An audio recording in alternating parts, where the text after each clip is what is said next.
কনকনে শীতের মধ্যে আমাদের শরীয়তপুর প্রেস ক্লাবের পক্ষ থেকে কিছু শীত বস্ত্র বিতরণ করার জন্য আমাদের সাংবাদিকরা উদ্যোগ নিয়েছেন।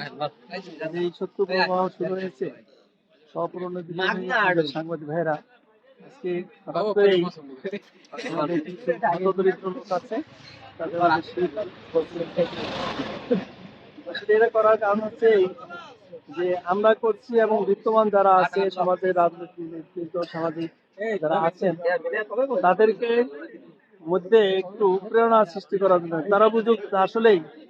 আমাদের দেখা দেখি তারাও মনে করুক যে এভাবে আসলে সমাজের সকল মানুষের যারা হতদরিদ্র রয়েছে, এই কনকনে শীতের মধ্যে যাদের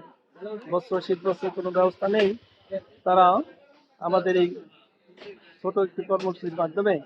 তারাও উৎসাহিত হবেন। আজকে শরীয়তপুর প্রেস ক্লাবের উদ্যোগে শীতার্ত মানুষের মাঝে 50টি শীতবস্ত্র তথা কম্বল দিয়ে এই শীত নিবারণের সামান্য চেষ্টা করেছি। আমাদের এই প্রয়াসে যারা সহযোগিতা করেছেন সবাইকে শরীয়তপুর প্রেস ক্লাবের পক্ষ থেকে তথা সাংবাদিকদের পক্ষ থেকে আন্তরিকভাবে কৃতজ্ঞতা এবং ধন্যবাদ জানাচ্ছি। আমরা আসলে সাংবাদিকরা এই উদ্যোগটা নিয়েছি এই কারণে যে আমাদের এলাকাতে, আমাদের জেলায় এখন শৈত্যপ্রবাহ বহমান, প্রচণ্ড শীতে দরিদ্র মানুষ, বিশেষ করে খেটে খাওয়া মানুষ, তারা অনেক কষ্টে আছেন, তারা শীত নিবারণ করতে পারছেন না। সেই বিষয়টিকে বিবেচনায় রেখে আমরা এই প্রয়াস নিয়েছি এবং আমাদের দেখা দেখি আমরা আশা করব, আমরা অনুরোধ করব শরীয়তপুর জেলায় যে সমস্ত বিত্তবানরা রয়েছেন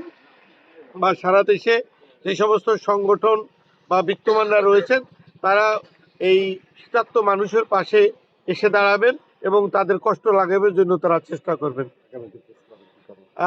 আমরা আগামীতে শরীয়তপুর প্রেস ক্লাবের পক্ষ থেকে শরীয়তপুর জেলার বিভিন্ন